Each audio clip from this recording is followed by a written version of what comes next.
تاسو به خپل په موبایل کې خپل د وای فای سپیډ چې دا به تاسو څنګه زیاتوئ. اکثر په سعودي عرب کې یا په دوبۍ کې، قطر، عمان د کوم ملکونه چې دي د کوم ځای کې چې مسافر ډېر زیات دي او دوی په کمرې کې یو وای فای لګولي او هغې باندې تقریبا 10-12 کسانو موبایل چې دي هغه کنیکټ کړي، نو اکثر هغې کې د موبایل سپیډ چې دی د ډېرو کسانو کم راځي، نو هغې سره د وای فای سپیډ چې دی هغه کم شي او ډېر کسان چې دي هغو ته چې وای فای سلو وي نو هغو بیا ډېر زیات تنګېږي. نوې ویډیو کې به تاسو ته زه ښیم چې تاسو به دغه خپل د وای فای نه خپل د موبایل سپیډ چې دا به تاسو څنګه زیاتوئ.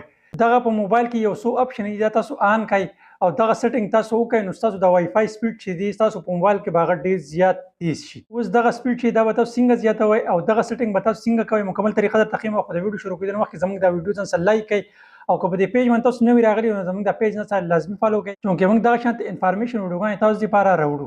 ښه ملګرو، اوس موږ راغلو خپل د موبایل سکرین ته. خپل د وای فای نه به خپل د موبایل سپیډ څنګه زیاتوئ. دا ډېره زیاته ښکلې طریقه ده او په کمرې کې تاسو لازمي استعمال کوئ. ټولو کې اول به تاسو د سیټینګ باندې کلیک کړئ. سیټینګ باندې چې کله تاسو کلیک کړئ نو دا کنیکشن تاسو ته ښکاري، په دې کنیکشن باندې به کلیک کړئ. په کنیکشن چې کله تاسو کلیک کړئ نو تاسو سره چې کومه وای فای کنیکټ وي په هغه هغې باندې به تاسو کلیک کړئ. اوس دا وای فای ما سره کنیکټ ده، دې باندې به زه کلیک کړم او دا بره 3 ډاټ چې دې باندې بیا کلیک کړئ. دې باندې چې کله تاسو کلیک کړئ نو دا تاسو ته ښکاري انټیلیجنټ وای فای، دې باندې به کلیک کړئ.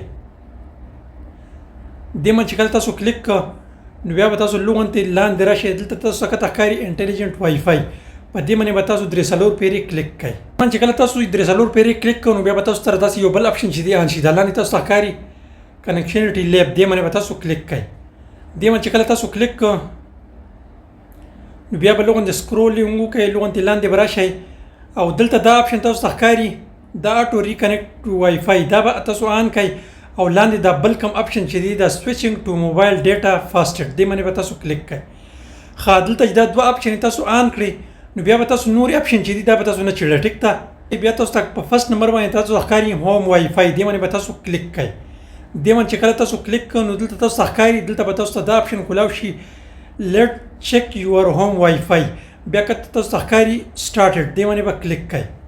دې باندې چې تاسو کله کلیک کړئ نو چې کومه وای فای تاسو سره کنیکټ وي تاسو به په هغې باندې ټیک مار وکړئ. اوس دا فرست نمبر وای فای چې دا ما سره کنیکټ ده، دې باندې ما کلیک کړ او لاندې په نیکسټ باندې به زه اوس کلیک کړم.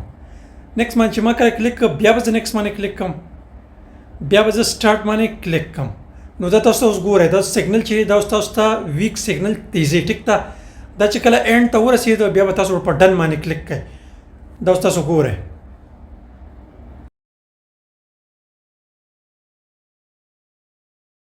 ویک سیګنل چې دی هغه به ستاسو چې هغه ډېر زیات فاسټ کوي او بله تاسو ته ښکاري لکیر چې دی هغه مخې ته روان دی. نو دا چې کله اوس ګورئ سر ته ورسي نو دا تاسو ته ښکاري دا سر ته ورسېد، بیا به تاسو ډن باندې کلیک کړئ او بیا به تاسو ایګزټ باندې کلیک کړئ. نو اوس دا کوم سیټینګ چې دی دا ستاسو موبایل کې بالکل وشو. اوس به ستاسو د وای فای سپیډ چې دی هغه به ستاسو په موبایل کې ډېر زیات فاسټ وي. امید لرم چې دا ویډیو به ستاسو خوښه شوي. که چېرې دا ویډیو ستاسو خوښه شوي دا خپلو ملګرو سره لازمي شیر کړئ او د دغه شانته انفارمیشن دپاره زموږ د پیج ځان سره لازمي فالو کړئ. د نوي ویډیو دپاره موږ له راکړئ اجازت. د لوی الله په امان.